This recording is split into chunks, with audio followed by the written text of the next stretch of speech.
YSR Congress party గుణపాఠాలు నేర్చుకోలేదు. ఎలాగూ చంద్రబాబు ఓడిపోతే తామే గెలుస్తాం అన్న ధీమా వారిలో ఉంది. అందుకే ఏది పడితే అది మాట్లాడేస్తున్నారు.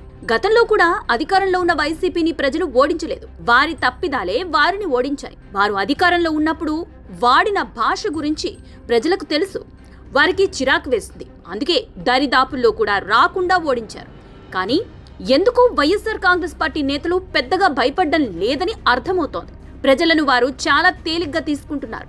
పార్టీ ఉంటే చాలు, వారే గెలుస్తారులే అనే ధీమాతో ఉన్నారు. అయితే కొంతమంది నేతల భాష మితిమీరుతోంది. ముఖ్యంగా మాజీ మంత్రి రోజా మళ్లీ లైన్లోకొచ్చారు. మంగళవారం తన భాషలోకి వచ్చేశారు. పోలీసులను నీళ్లు లేని బావిలో దూకండి అంటూ సూచించారు. సీఎం చంద్రబాబుని గాడు అంటూ సంబోధించారు. పవన్ కళ్యాణ్ పై అనుచిత వ్యాఖ్యలు చేస్తూనే ఉన్నారు. అయితే రోజా మాట్లాడే మాటల కంటే ఆమె చూపించే హావభావాలు అభ్యంతరకరంగా ఉన్నాయి. అయితే ప్రతిపక్షంలో ఉన్నారు కాబట్టి అధికార పక్షాన్ని విమర్శించాలి.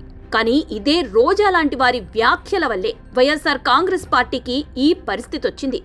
అప్పుడు ముఖ్యమంత్రిగా ఉన్న జగన్మోహన్ రెడ్డికి మానసిక ఆనందాన్ని ఇచ్చేందుకు వ్యాఖ్యలు చేసి ఉంటారని అందరూ అంచనా వేశారు. కానీ ఆమె సహజ శైలి అంతే అనిపిస్తోంది. అసభ్య వ్యాఖ్యలతో తనదైన మార్క్ చూపిస్తున్నారు. మరోవైపు నోటికి తాళం వేసుకున్న కొడాలి నాని, వల్లభినేని వంశీమోహన్ లాంటి వారు సైతం మళ్లీ తెరపైకి వస్తారని రోజా లాంటి వారు సంకేతాలిస్తున్నారు. అయితే కూటమి ప్రభుత్వం కొన్ని రకాల పాలసీలను పెట్టుకున్నట్లు కనిపిస్తోంది.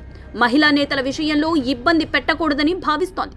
చంద్రబాబు ఈ విషయంలో మంచిగానే ఆలోచన చేస్తున్నారని పేర్ని నాని లాంటి నేత వ్యాఖ్యానించారు అంటే వైసీపీకి దీనిపై సమాచారం ఉంది. అయితే తమపై చర్యలు ఉండవని రెచ్చిపోతున్నారు రోజా. పాత పరిస్థితి మాదిరిగానే వ్యాఖ్యలు చేస్తున్నారు.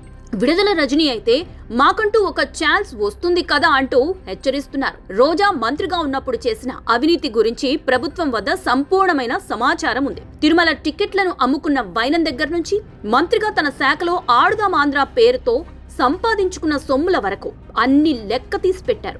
విజిలెన్స్ రిపోర్ట్ డీజీపీ వద్దకు ఎప్పుడో చేరింది. కానీ ప్రభుత్వం నుంచి గ్రీన్ సిగ్నల్ లభించకపోవడంతోనే ఎటువంటి చర్యలు తీసుకోలేదని తెలుస్తోంది. నన్ను ఎవడేం చేస్తాడు, చేయగలడా అని నిస్సిగ్గుగా ప్రశ్నించే తత్వం రోజాది. ఖచ్చితంగా ఆమె ప్రభుత్వ ఉదాసీనతను అలుసుగా తీసుకున్నట్లు ఆమె మాటలను బట్టి అర్థమవుతుంది. అందుకే ఇప్పుడు రెచ్చిపోతున్నారు రోజా. ఎంత రాజకీయ అవినీతికి పాల్పడ్డా మహిళా నేతలను అరెస్టు చేయవద్దని చంద్రబాబు భావిస్తున్నట్లు స్పష్టమవుతోంది. అదే రోజా రెచ్చిపోవడానికి కారణమవుతోంది. అయితే ఇదే ఉదాసీనతను ఆసరాగా తీసుకుని కొడాలి నాని, వల్లభనేని వంశీమోహన్ దూకుడు కనబరిస్తే మాత్రం అది అంతిమంగా కూటమికే ఇబ్బందికరం. ఇప్పటికే ప్రజలు ఇంత ఘోరంగా తిరస్కరించినప్పుడు కూడా రప్పారప్పా హెచ్చరికలు చేస్తున్నారంటే వారికి సరైన ట్రీట్మెంట్ తగలడం లేదు. అందుకే గట్టి చర్యలే తీసుకోవాలని టీడీపీ క్యాడర్ కోరుతోంది.